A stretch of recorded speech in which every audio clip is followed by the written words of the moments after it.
Okey, Assalamualaikum. Kita bertemu lagi. Hari ni abang ada masa sikit ni. Abang ingat abang nak buat video sikit lah. Video berkenaan dengan salah satu ingredient yang agak penting dalam penghasilan attar. Kalau kita perhatikan, kalau attar yang dark attar tu dia ada campuran gaharu ataupun oud. So apa benda sebenarnya gaharu atau oud ni? Kalau tengok video-video abang sebelum ni pun, abang ada sebut pasal Hindi oud, pasal Cambodian oud. So untuk short video abang kali ni, abang nak fokus pada dua jenis oud ni je dulu. Okay. Untuk yang tak berapa mengenali oud ni sebenarnya dia adalah yang digunakan dalam attar lah, adalah essential oil. Maksudnya oil yang kita perolehi daripada proses distilasi, dan oil tu sendiri kita dapat pula daripada resin yang terhasil pada pokok-pokok daripada spesies Agularia, dan kita ada banyak jenis lah spesies dia. Contoh macam kalau abang sebut yang Hindi oud tadi tu, biasanya dia adalah daripada spesies Agularia Agalocha. Okey. Kalau dekat belah-belah Cambodia pula, yang disebut Cambodia tu pula, kebiasaannya memang spesies Agularia cresna. Okey. Dan kalau bonus lah untuk kalau kat Malaysia ni, kita ada Agularia malaccensis. So adakah ketiga-tiga spesies ni sama je sebenarnya bau dia? Okey. Oud ni sebenarnya even daripada spesies yang sama pun bergantung juga bagaimana cara starting pokok tu di cultivate, maksudnya ditanam ataupun didapati. Okey, kenapa abang guna dua perkataan beza? Apa beza tanam dengan dapati ni? Okey, kalau yang ditanam ni basically melalui cara plantation. Okey, cara plantation pun boleh bagi beberapa kaedah juga sebenarnya untuk keluarkan resin tu tadi, sebab bukan semua pokok gaharu ni akan mengeluarkan resin. Kalau cara modernnya, mereka akan guna kaedah inoculation. Inoculation ni kira macam chemical jugalah, yang kita inject lah, kita cakap pada pokok tu, atau kita provide pada pokok tu. So, defense mechanism pokok tu akan menghasilkan tindak bala mengeluarkan resin sebagai pertahanan untuk diri dia. Dan kaedah kedua pula, dia masih lagi plantation, tapi kita tidak lakukan dengan kaedah menggunakan chemical. Okay. Bila tak gunakan kaedah chemical ni, tu yang ada pula istilah untuk plantation ni, organic plantation. So macam mana dia buat? Okay, kalau yang kaedah yang organic plantation ni masih sama juga, dia nak activatekan defense mechanism pokok Agularia tu. Kaedah ni digunakan dengan cara melukakan pokok-pokok tu. Sebab tu ada jugalah dengar cerita-cerita, abang tak tahulah ni mitos ke apa, ada pokok-pokok yang liar ni cerita, dia punya resin tu lebih sikit, tapi bila perhati betul-betul, sebab pokok-pokok tu pernah melalui zaman perang dulu, so ada kesan-kesan ditebas, ada kesan-kesan macam peluru. Tu ceritanya lah. Benar ke tak tu tak apalah, ni kira selingan je lah. Tapi untuk yang the real, yang digunakan untuk kaedah yang bukan inoculation ni, mereka akan buat macam takik-takik pada pokok tu. Takik tu macam diparang, ada bentuk-bentuk macam tangga tu, supaya pokok tu akan rasa sakit, dan defense mechanism dia akan aktif, dan secara tak langsung akan mengeluarkan resin. Kenapa keluar resin? Resin ni sebenarnya dia untuk lawan penyakit pada pokok tu. Sebab bila pokok tu sakit, tu cara dia mempertahankan diri dia. Okey. So, yang pertama lah. Kedua, lagi tua sesuatu pokok tu, lagi matang satu pokok tu, biasanya mungkin lagi banyak resin dia, dan mungkin lebih baik lah kualiti resin yang dikeluarkan. Itu pun fakta juga. Secara tak langsung boleh kata yang guna kaedah inokulasi ni, dia cepat pokok tu menghasilkan result hasil daripada proses yang abang sebutkan tadi. maknanya dia tak memerlukan masa yang lama lah untuk mendapatkan resin tu tadi.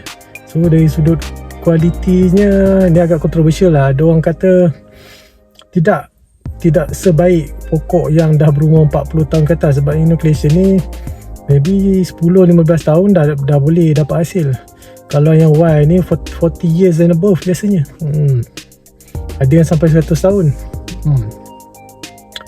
Okey, itu cerita pasal kaedah nak mendapatkan dan sedikit lah background pokok gaharu tu sendiri. Okey, seterusnya kaedah untuk mendapatkan essential oil daripada resin tu tadi pun sebenarnya memainkan peranan juga.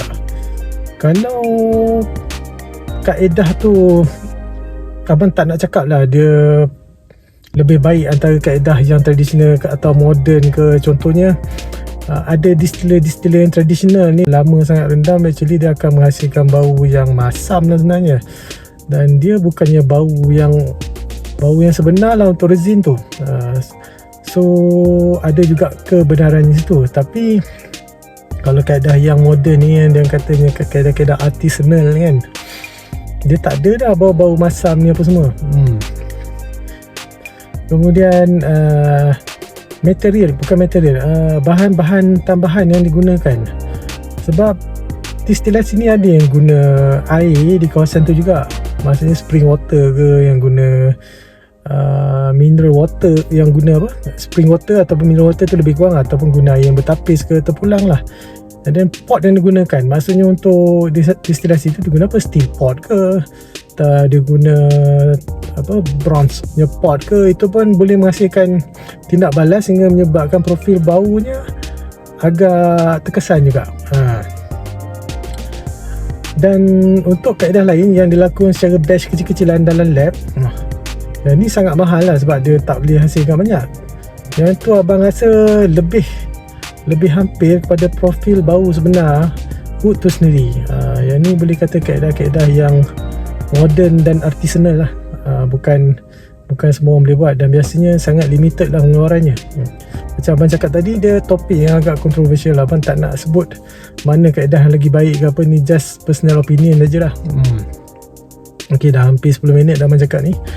Ok, so back to our first initial intention nak sembang pasal apa ini. Abang nak fokus pasal Hindi wood dengan Cambodian wood. Ok, basically Hindi wood ni, Hindi yang daripada belah India atau Assam India ataupun Bengal. Ada juga tempat-tempat lain, contohnya daripada Meghalaya, Nagaland. Ok, itu dia nak cerita dari sudut region lah. Ok, dari sudut scent profile dia, abang straight to the point je. Bau untuk Hindi wood ni dia agak deep tu maksudnya bau dia dalam, kompleks. Maksudnya ada kalanya kita susah nak explain, tapi basically bau yang paling penting untuk Hindi wood ni, dia baunya sangat woody. Sangat earthy ni maksudnya macam bau soil tau. Bau soil, kadang-kadang ada orang kata macam bau tanah-tanah lembap tu. Dan ada kalanya sedikit animalic disebabkan bau leathernya tu yang agak kuat.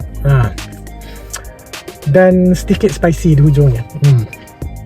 Itu boleh kata general trait, tapi untuk macam abang sebut sebelum ni, bergantung juga daripada region mana, kaedah distillationnya, kemudian kaedah mendapatkannya itu pun semua ambil kira juga, ambil peranan juga kat situ.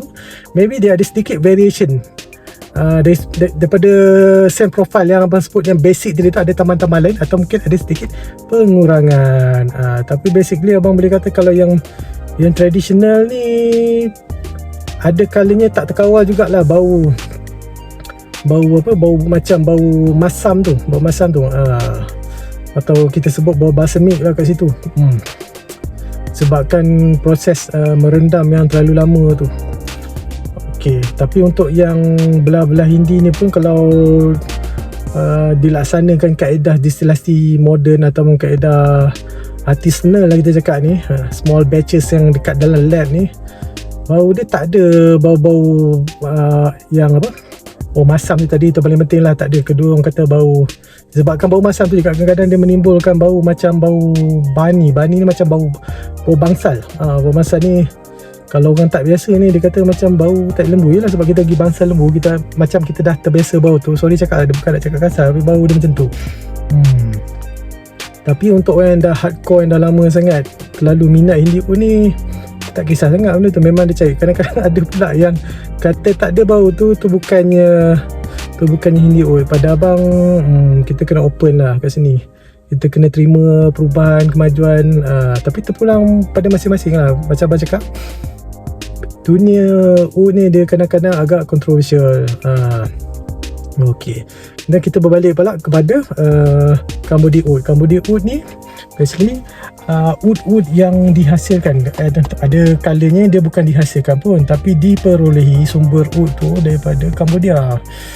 Cambodia ni banyak lah tempat dia. Contohnya yang paling terkenal macam di Kokong, Kokong apa lagi kan, banyak lagi lah. Abang pun dah tak ingat lah, sebab abang ngaku kat lah abang bukan peminat Cambodia oat. Bau untuk Cambodia oat ni dia lebih clean. Dia tak ada sangat bau yang macam earthy tadi tu, tak ada. Dia bau dia woody tu still ada, woody. Ada kalanya bau dia rich pun rich, yang agak macam rich dan sedikit fruity pun bukannya fruity bau buah segar tu, macam dry fruit yang mendatangkan sedikit kita rasa manis. So untuk orang yang baru nak mencuba oat ni, memang digalakkan main Cambodian oat sebab dia clean dan woody-nya tu pun tidak keterlaluan.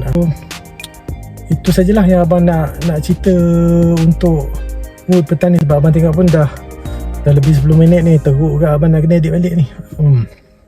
Lagi terima kasih kerana sudi dengar abang celoteh petang ni. Jumpa lagi di masa akan datang. Kalau ada nak komen apa-apa, nak tambah ke, dipersilakan. Tapi yang paling penting, lawatlah Shopee shop abang. Oi, okey, terima kasih banyak. Assalamualaikum.